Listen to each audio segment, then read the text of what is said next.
Andres Segovia Show.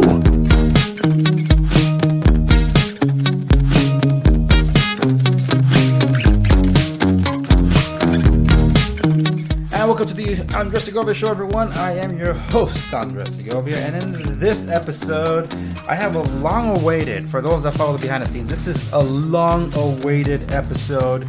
I have tried to post it before, but every time I try recording it, I get triggered.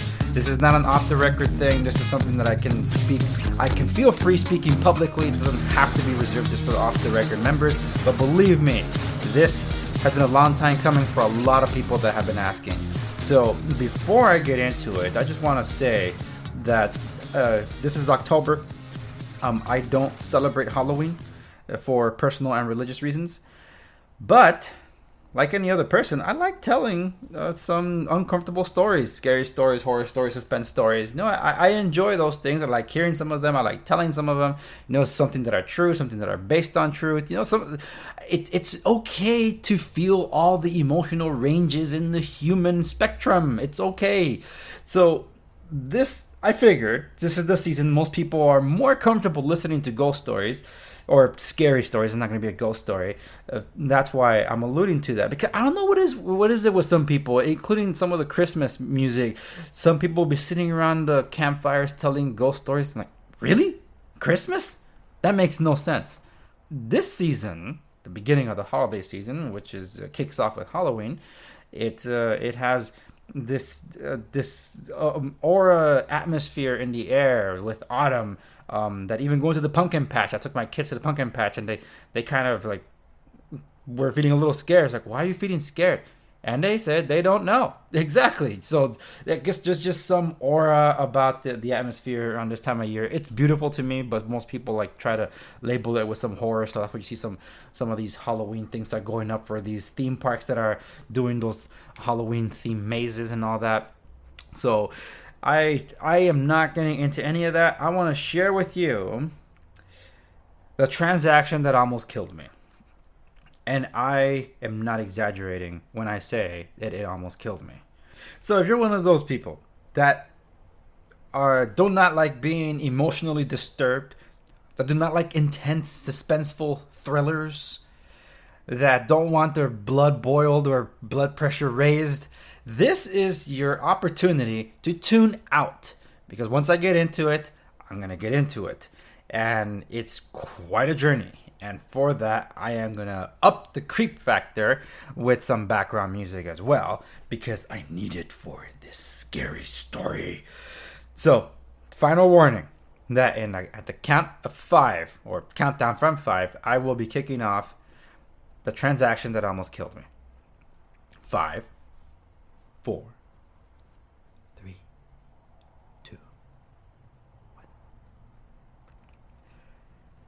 So I got a call from about 5 years ago, to the day almost, because it was September 2014 when this happened. The journey began. I got a call from someone that I greatly respect. I work with daily, and she asked me, because she's a client that is undergoing a financial situation where they were losing their property. So I was asked if I was interested in possibly trying to negotiate the short sale settlement with the bank, because the bank is actually interested, but the client weren't entirely sure if it was worthwhile or if they were even able to, and also they had no idea who to turn to for this kind of thing. So because I was a connection through our mutual contact, that's when I got reached out to. And I said, well, I guess I'd consider it. I haven't done a short sale before, so this was early on in my broker career. So I'm like, okay, fine. I'll be interested in taking it. And then my trusted person tells me they're losing more than one.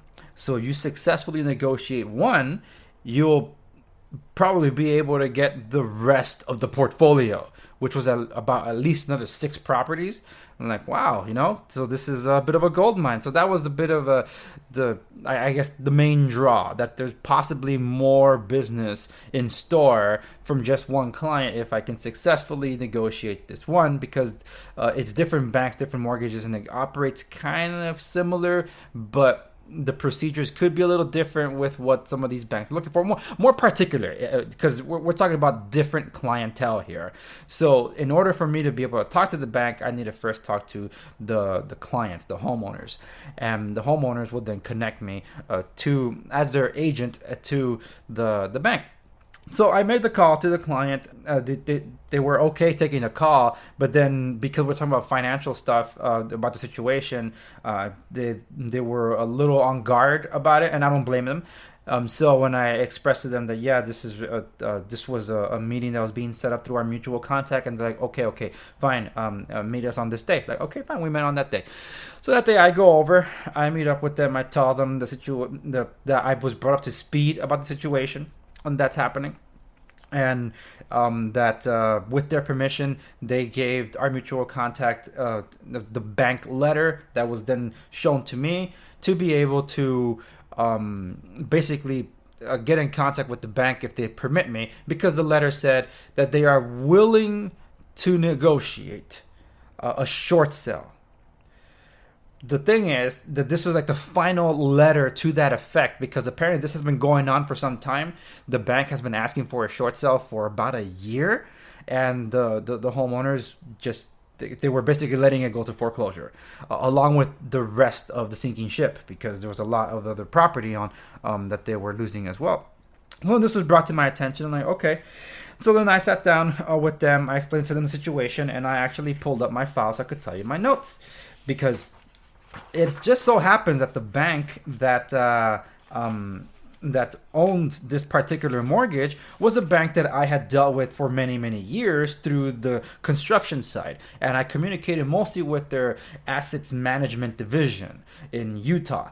And from the construction side, I was very well versed on what happens after the foreclosure fact. So I called the bank from my own accord and asked them, hey, there's a possible short sale. I want to know what you guys would need in order to have a negotiation, and what would this even mean for the client. So I'm going to read to you the note that I have prepared that I presented to the client. And the short sale will not appear on your credit. So that's if you successfully negotiate the short sale. It could take 2 to 3 years, though, for you to be able to apply for a loan, assuming you only lost the one house. We're talking about a bunch of other property here. So this is me helping them in their senior age to be able to have a road to recovery from this financial calamity that they were undergoing, because they were losing all their properties. And if I successfully negotiate one and they hire me to negotiate the rest, then I tell them, look, if I successfully negotiate all the short sales, all of them are short sold, in 2 to 3 years, you'll be able to apply for loans again, because you declare bankruptcy, you have to wait for about a decade. But a short sale, you can wait 2 to 3 years. And if you successfully negotiated the short sales, these will not appear in your credit. So you actually would want this, especially if you're that late in stage in life where you need all the help you can get if there's nobody else looking after you, which almost seemed to be the case with them. I did mention the credit will take a hit, obviously, because it'll appear as a debt settlement, but it won't appear as a short sale.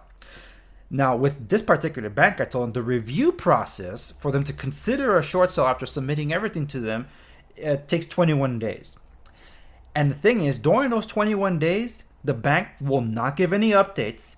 And if anyone calls in to request an update during that time, it actually hurts the progress. Yeah, believe that. Now, when it comes to a short sale, there is no cash out to the client who's selling the house, because it's a debt settlement. All of it goes to the bank. So I had to make that very clear to them in case they had any intentions of like, well, you're getting a commission out of this. Well, yeah, a commission, because I am being hired, should I be hired, to provide a service that costs money. And there's a lot of things that need to get involved with this. So after I explained this to them and went over a few other things, the client said, okay, it won't hurt to give it a shot. So, okay, let's give it a shot. They signed over the listing agreement, the short sale listing agreement to me, and me being able to represent them so I could communicate with the bank so I could get the ball rolling.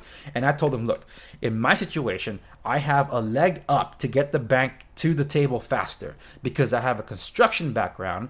Therefore, I can get a bid from the construction company to be able to provide all the documentation that's necessary in the first go to the bank so they can immediately get a look-see as to what the asset is. Because first off, the bank is not even here. They're out of state. And what really helps, because I'm so used to reporting these things to asset management, this is like this is after the foreclosure. So I'm basically able to give them an entire portfolio that they normally get after the fact beforehand. So I'm going to give them the pictures so they can see the property. I'm going to give them a repair report, a real repair report from a company that's actually on their approved vendors list. So they know they can actually rely on that estimate of repairs. And third, I was able to get a hold of a escrow company that specializes in short sales, because no escrow company is going to go do some legwork for you with the possibility of getting a deal. And I was able to get an escrow company that was able to play a game with me, because they understood how the process worked, that you need to get a lot of pre-prepped docs in order to get the bank to the table for them to even open an escrow. So an escrow company has to be willing to be able to work ahead of time. And I found one that did. So I'm like, okay, great. So I was able to get all that over to the bank. I did the inspection and everything. I'll get to what happened in the inspection in a moment. But the point is that I was able to gather everything up and send it to the bank. Now, every time they check something was going wrong though. The bank was saying that there's some missing signatures, this is incomplete or whatever, and I had to go back to the escrow company and say, look, they say something's missing here. They're like, okay, so they just filled out a few more things. We got the settlement statement, this is called HUD-1, and sent it back to them. And we waited, because it's a 21-day process. Now, that's where we got to get to the process. First things first, though, I had to check the house. So when I was given the approval to be the real estate professional for the client, I got the address of the property, and it told me this is how you access it. I'm like, okay, so-and-so lives there. So, okay, who's so-and-so? Oh, they're a new tenant we just got in. Oh, a new tenant. Why is this a concern? Because they just signed a lease agreement with the new tenant, and they're losing their property. And one of the conditions for a short sale is for the property to be delivered vacant to the buyer. Like, oh crap. Then I knew, like, I have to start an eviction process. Like, let's see what happens. Let's see what I do. What can I do? There's possibly other options, and there was, but the point is that I have to go deliver the bad news to people I never met. So in order for me to even get this process going, I already told you that I was able to get an escrow company on my side. And because of my contractor connections, I was able to get a real bid. And because I had an inside knowledge with this particular bank, I had a better idea of how they worked, which is why they were enjoying working with me during the negotiation process, them being the bank. So I had to convince the client that begrudgingly said, okay, fine, let's do this. We'll see where it goes. The senior couple. And they told me about the tenants. So now I had to get the tenants on board with the situation. And there was no way of telling, because I don't know these people. I don't know any of them. I don't know what they have exchanged, but I know that because they signed the lease in the past few months, this is not going to look good, because they were not disclosed that the rent that they're paying is for a property that's going to foreclosure and will result with them on the street no matter what. So I'm like, oh man. So I forgot to turn on the creepy music. So here's the creepy music. Okay. So now this is where we get creepy. Yes, playing this creepy haunted house music. The house itself wasn't haunted, okay. So I show up at this property, knock on the door. Eventually, I didn't find anybody there, but eventually I have to return when somebody's around. And when somebody's around, I have to deliver some documents. So when they arrive, I'm like, oh hi, so and so. I am Andres from Marco Real Estate. I'm here to tell you that the client has put the property up for sale when we're currently negotiating with the bank. And the reason we're negotiating with the bank is because this notice is to inform you that this property is going into foreclosure, and I am beginning short sale negotiations with the bank to be able to stop that process so we can sell it. So in essence, we're racing against the clock here. And they looked at me with these eyes, just look in their eyes. This nice couple that had 3 children. Remember, this is September when I got the call about this. I start the proceedings in early October. They had already set up their Thanksgiving things. They were skipping Halloween altogether and setting up Thanksgiving. I'm like, my goodness, this is bad. And there were high emotions, and they told me they have no reason to cooperate. And I told them, yes, I understand. And of course, being contracted by the seller, they obviously have reason to believe that it's my fiduciary duty to the seller, and that therefore I have zero interest in the tenants, which isn't true, because especially as a property an investor in real estate income property. I'm already getting triggered. In real estate investment company income property, I deal with tenants all the time, including when I manage my family estate as well.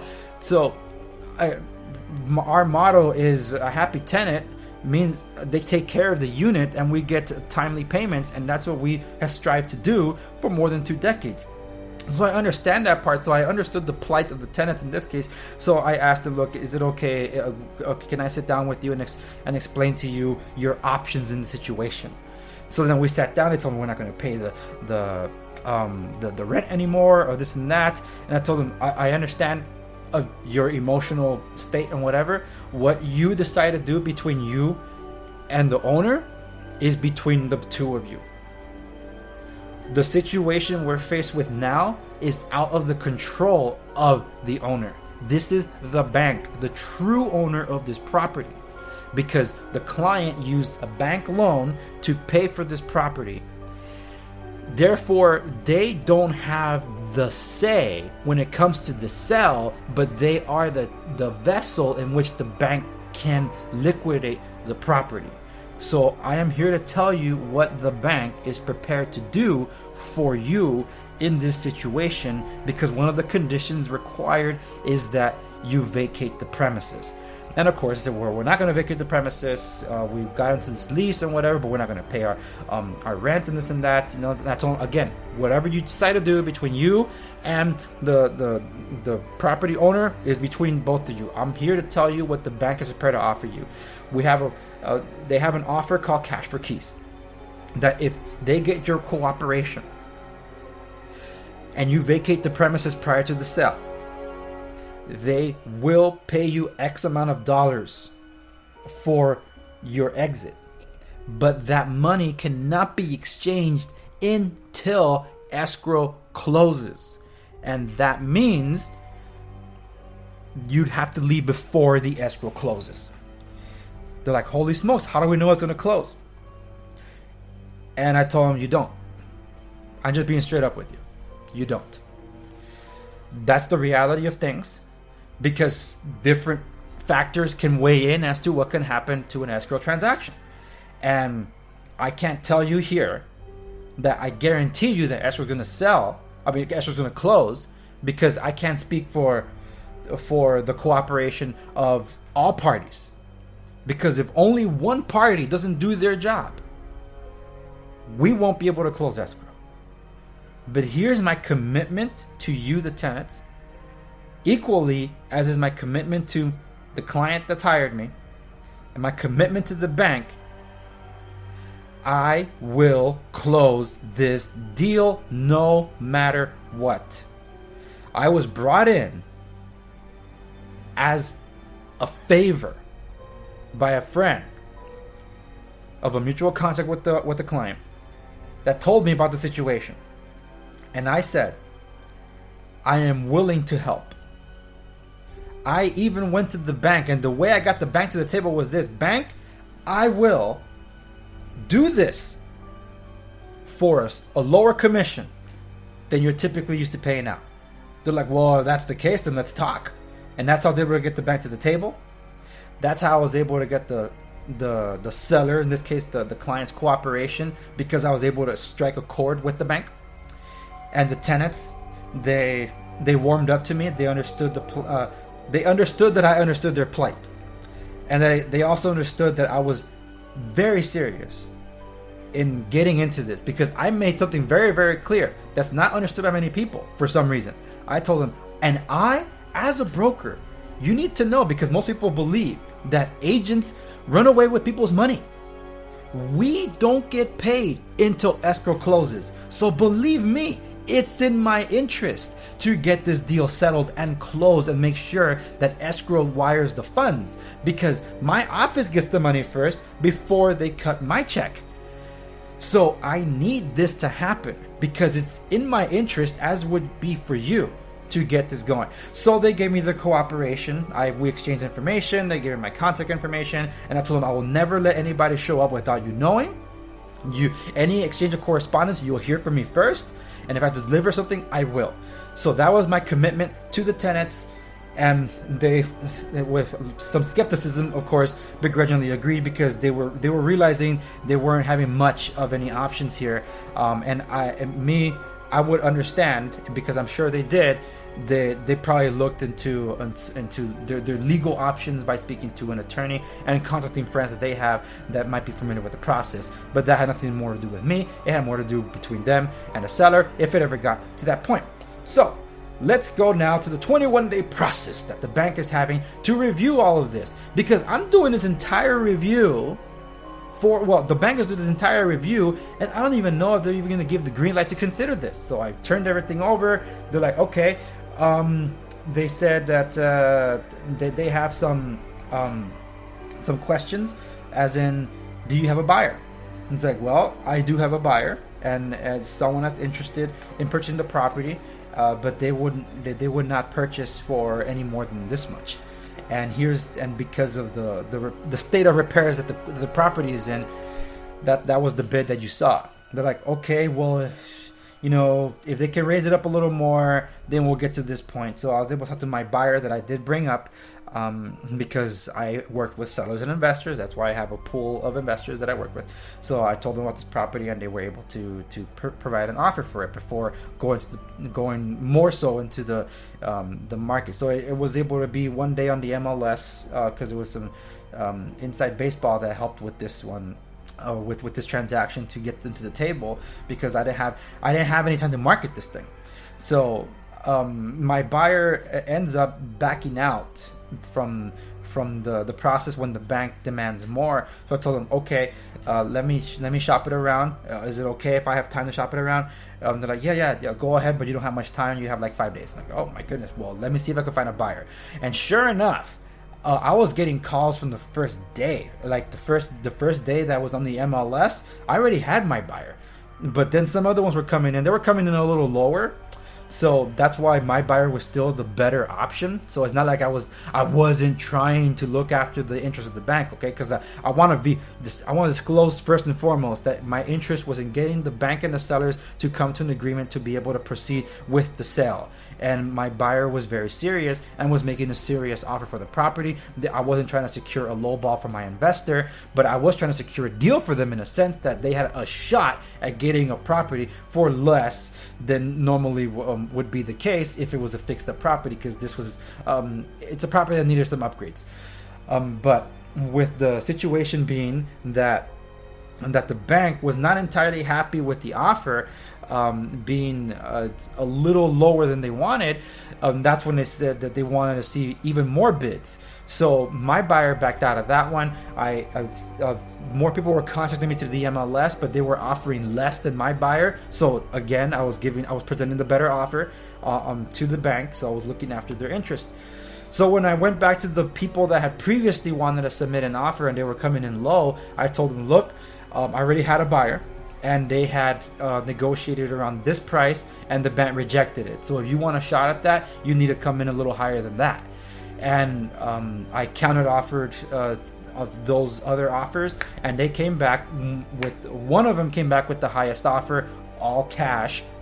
And that's what the bank wanted to hear, that it was an all cash offer, and that they were offering a lot better than my original buyer was, which was good.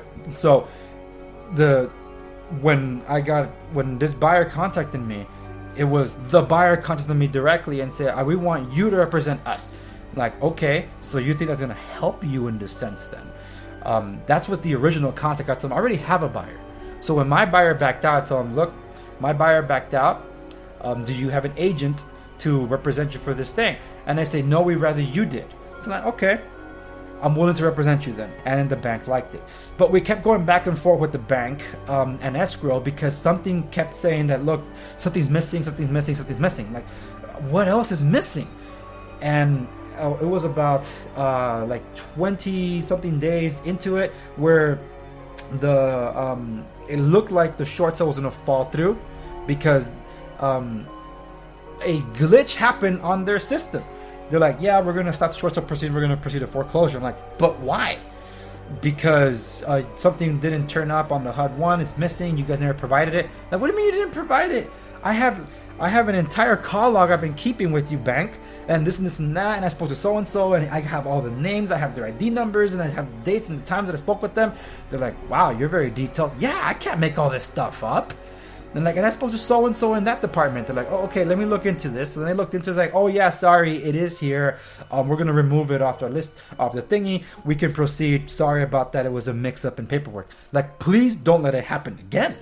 Because that was a bit of a scare that we had gotten 1 month into this deal to make things work out. And then that thing happened. So, like, okay, we're going to proceed with our review process. And then we'll let you know if we need anything else. So, like, okay, good. So with the bank eventually saying, yes, we'll accept this offer, we'll work with it, we'll go for it.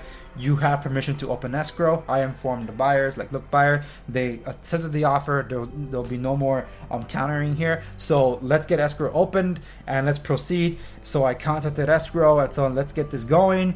And the escrow rep that I had been working with, she said, great, I have a very trusted title company that's going to help us in this situation, because in these situations with short sales, we need to be very careful with title. I understand. So within the first 3 days, as you could tell, it's a very long story. So in the first 3 days, the preliminary title report comes back, and something pops up in the title report. They're like, hey, it looks like there's a second mortgage to this thing, not just one. It's like, okay, what does that mean? There's a second mortgage. Yeah, okay, yeah, but what does it mean? It's like, well, what it means is that the current mortgage holder is the one you're negotiating with. But there is a second mortgage holder that has rights to this property that doesn't know about this proceedings, and they must be let known beforehand about the situation, because they'll have to get involved in title in order for us to be able to clear title to then be able to sell it. It's like, okay, this was the clock that was starting as of that day, and I said, okay, I'll look into it. I'll find out if they know anything. I'll talk to the client. So like, okay, I want to go talk to the client. It's like, hey, client, we got the preliminary title report back, and just something popped up. Do you have a second mortgage on this property? They're like, not to our knowledge. My goodness, what could it have been? They don't remember. And apparently that second mortgage was like over 10 years old. So whatever it was, they don't even remember. They don't remember if they ever paid it off, because they don't remember any collections on it. So it's like there was just really nothing there. And like, okay, I looked at the bank didn't exist anymore. So I contacted escrow and title, and I told them about the situation. They're like, okay, we'll just leave it alone. And the escrow told me, yeah, it's going to be scratched off, so we won't have to worry about it. Like, okay, that's fine, because that's what supposedly the title rep had told the escrow officer. And I'm only conveying information here, people. I'm not saying this is what people should be doing. I'm just telling you what they told me. So I didn't think much any more of it, and just dealt with the transaction side of things with the buyer, seller, and the tenant. Then one day I get a call from the tenants. This is late October, nearing Halloween. So I get a call from the tenants, and they told me, how could you do this to us? This is not what we agreed upon. I'm like, I'm sorry, what are you talking about? They're like, you sent us a letter. I'm like, I didn't send you any letter. It's like, yeah, we received a letter that's demanding payment for the rent. I'm like, demanding payment for the rent? Oh, does it have the client's name on it? It's like, yeah, it has the client's name on it. It's like, okay, that has nothing to do with me though. Did you guys stop paying the rent? Yeah, we stopped paying the rent because he's not paying the mortgage. It's like, okay, remember, that's between both of you. But please, let me talk to the client. Because they said, yeah, you better talk to the client because we're not going to move out anymore. We're not going to cooperate with your transaction anymore. So I'm like, oh crap. Let me just talk to the client, okay? Because I cannot lose their cooperation because they don't leave. I can't sell the property because the buyer's expecting the property to come in vacant per the agreement because the bank said they only sell if it's vacant. And the buyer has said they will not take it without being vacant. And I can't successfully negotiate a short sale if I don't have a buyer that will acquire the property. In this case, vacant. So I call up the client. I tell him, and I'm upset because like, did you send a demand letter to the tenant? He's like, yeah, I did. It's like, oh, come on. It's like, Andres, I'm suing them. It's like, oh my goodness, you're suing them. It's like, yes, Andres. I mean, they're being kicked out. When they're kicked out, they still owe me rent per the lease. It's like, well, technically he's right. So that's a lesson for you folks. A landlord still has the power to do that because you enter an agreement with him. You didn't enter an agreement with the bank. So back to the thing. And when he told me that, I'm like, oh my goodness, sir, do you understand that I'm losing the cooperation of the tenants? I might not be able to successfully negotiate this short sale if I don't have the cooperation. Well, Andre, I don't mean to step on your toes here, but whether you negotiate it successfully or not it means nothing to me. I just want to make sure I secure my money. He said that because he knows that this is the debt settlement with the bank. He's losing the property. He doesn't care. The bank is the one that cares about the money. I'm giving them a way out to be able to successfully negotiate a debt settlement that could help them get back on their feet 2 to 3 years from now. But instead of seeing that, they're looking at the now. That's my rental money. Once they leave, how am I going to get my money from them? I'm suing them to secure my funds. I want to get a judgment against them to make sure they pay me the rent that I'm owed.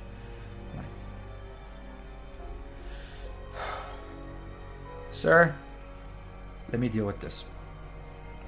So I drive straight to the property, which is about 30 miles from where I typically am, and it's about a 1.5 hour drive in traffic every time.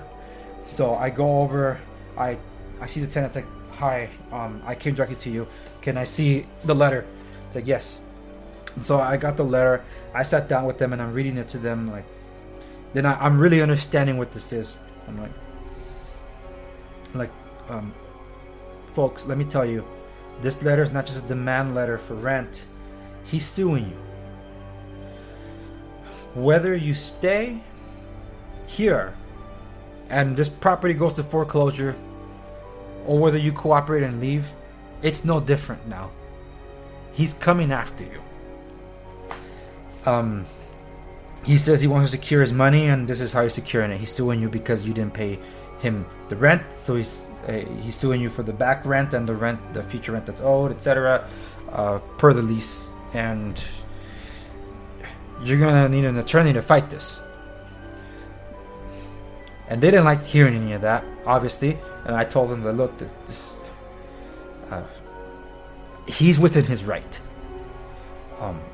Just like you're in your right to understandably be emotionally disturbed and say you don't want to cooperate.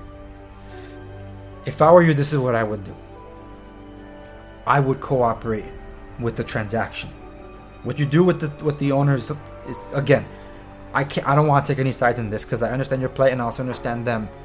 And legally, I'm bound to be in their interest, but I also understand what's happening here with you. You would want to be cooperating because now the money that the bank, not the owner, the bank is offering you, you're going to need it. You're going to need it for this case. And they told me that they think about it, that they'll confer and let me know. So I'm so sorry about all this. I told them this is just, I'm sorry. And because this episode is getting very, very long, I will pause it here for part 1 to leave you in suspense for part 2 and let you know how things conclude. So this wraps up this episode of the Andres Segovia Show. This tale of terror will continue in the next one. So until then, sleep well at night.